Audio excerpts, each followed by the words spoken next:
All right, hopefully this is my final message to my passport brothers. I want to first put a disclaimer because for some reason some of you guys think I hate you, I'm angry, I'm bitter.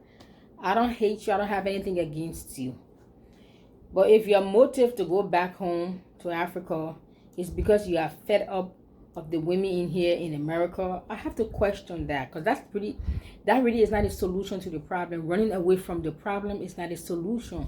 You're running away from the problem to get yourself into another problem that you think will solve your problem when you are the problem. Granted, the women also have their part, I'm sure, but they're not running away. They're even telling you, please go. They're begging you to leave. They're willing to buy your ticket so you can go, you see? But I don't hate you. I have nothing against you. No personal vendetta. But don't go back there. Some of the comments I read, some of you say you're just going back to have fun. You're not going to bring them over to America. Then you see what that tells me? That tells me you are going back to take advantage of women who are probably, some of them might be living in abject poverty, and you might be the only ticket out of poverty. So you're going back to take advantage of them. Use their poor, destitute situation for your selfish gains and your selfish advantage. And what does that make you? Are you no different than a white man who will take, you'll be the same person who will talk about Black Lives Matter and racism, but you're doing the same thing. Does that make it right? Are you not a sex trafficker? So brothers, passport brothers, I don't hate you. But if you are genuinely, sincerely going to Africa because you want to marry an African woman, no problem with that. But you want to marry an African woman because you cannot find a suitable wife in America, it's very questionable. Because out of the 350 million population in America, at least 170 or 175 of those of them are women. And you can't expect me, a normal, reasonable thinking person, to believe that out of 170 million women, you couldn't find one suitable for a wife. I have to question that. So I don't hate you going to Africa, but what are your motives? Because if you're going to Africa to take advantage of the women, to use them, to have fun, to dump them, don't bring them here, how are you different than the white man who went there and looted Africa, aka slavery? You see, you can't point your finger at the white man and say slavery, he looted Africa, he did this, he brought us over here. Now you going back there to do the same thing to your own brothers and sisters. You are even worse than the white man you claiming racism, Black Lives Matter, slavery. You are even worse than him. What is your motive? What's driving you to go to Africa? That's my question. That's my issue. There's a sister who left a message in the comment section. She said they're nothing more than Pookie and Ray Ray and them. Most of those passport brothers, she calls them Pookie and Ray Ray and them. It sounds kind of suitable to me if you ask me. Now, with that being said, my real, genuine Africans, brothers and sisters that wants to go to the continent because you want to live amongst your people and enjoy and be free, I welcome you home to the continent. But if you're going there with evil intent, ulterior motive, you want to use and abuse the young women because you say you can't find any better women in America, I have serious issue with that, and I will speak against that forever. Because if somebody come to your house and say the reason why they come into your house is because all the women in the houses next door is not suitable for wife, for wife material, so they come into your house to take advantage of your daughters or your nieces, you also will question that and say, excuse me, who are you? You will question that. So for you to expect me to just say, clap my hands, say welcome guys, no. Now what I'm also thinking, that many of the, because if you guys say in the comment section you're just going to have fun, that means that's what you have, you just confessing that means that's what you have been doing with the American women, is having fun. You ran through them, hit and run, and ran right through them, had sex, left them with a bunch of broken heart, sore back, yeast infections, and all kinds of STDs, and bunch of babies drama you left in. Now you want to go and continue and sow your royal oats in Africa. We're not going to allow that. So I'm speaking against, if your motive is to go and do the same thing you have done to the women in America that makes them turn against you, then of course I'm not going to welcome you with an open arm. But if you're actually a real man and say, you know what, I would like to date women of different culture, there's nothing wrong with that. But to say the reason why you want to do it, that you don't find any woman in this population, now something's wrong with you, sir. The problem is not with the women. So please don't come and take advantage of the young women over here. All right, my friend. And the American, I noticed something, the American women, many of them are becoming celibate.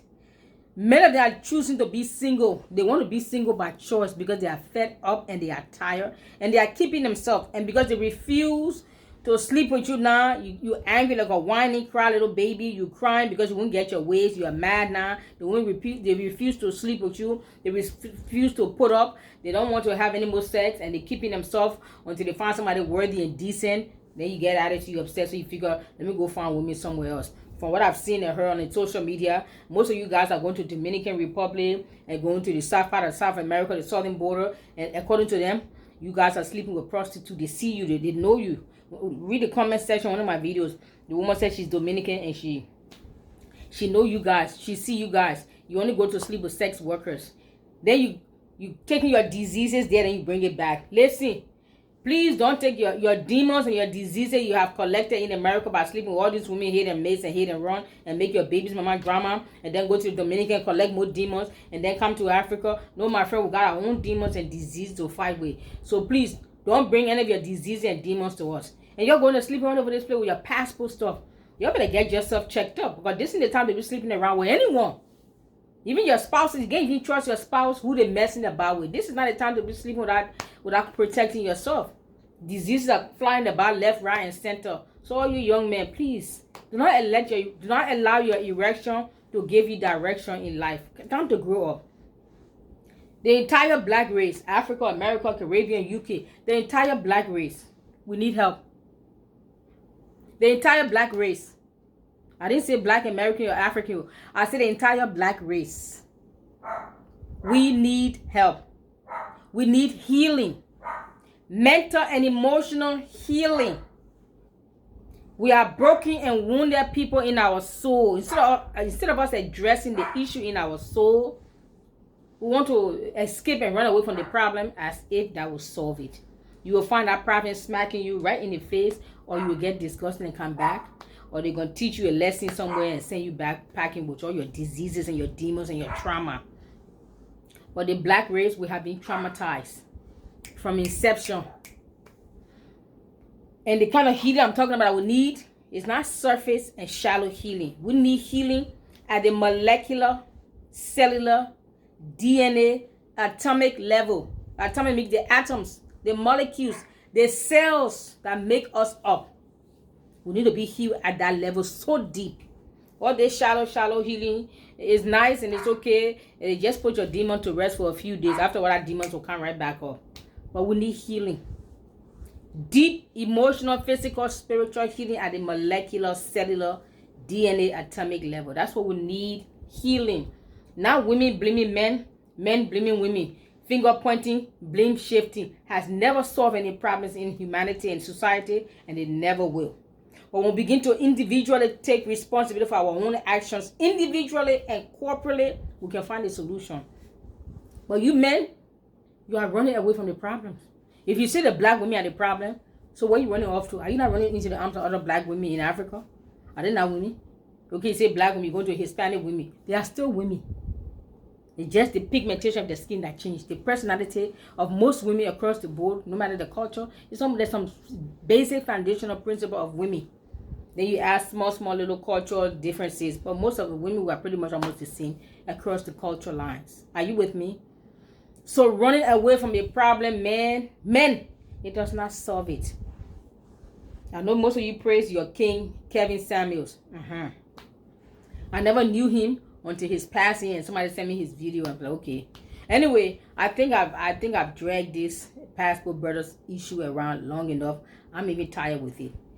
But sisters and the real brothers, the men, not the Pookie and Riri and them, the real men that can stand in the mirror and be brutally and sincerely honest with himself and say, you know what, I need healing. My mom did this, my father did this, or my father wasn't there, or my ex-wife did this, or my ex-girlfriend did. No, it's not what people do to us, you know, the right, that can change us. It's really not what people do to us that will change us. You know what changes us? Our reaction, how we handle what was done to us will either make us or break us. I repeat, it's not necessarily all the time what people did to us or what you went through in childhood and this trauma and that trauma. It's how you allow that trauma to handle you or how you handle it. How we handle the situation we have been through in our lives. It will either make us or it will break us. And many of us, the black race, we are broken. Mentally, physically, spiritually, emotionally, financially. We are broken people. And instead of us sit together to find a solution, to heal our broken heart, our wounded soul, and our troubled mind, we are finger pointing, blame shifting. Some people, they call themselves the passport brothers. They're going away out of the country to find whatever, but the problem is still there, and you are still broken. We need healing. Let the healing begin with you. Let it begin with me. Bless you. This is Dagnet, your African blogger, or the African blogger. I appreciate you and I thank you.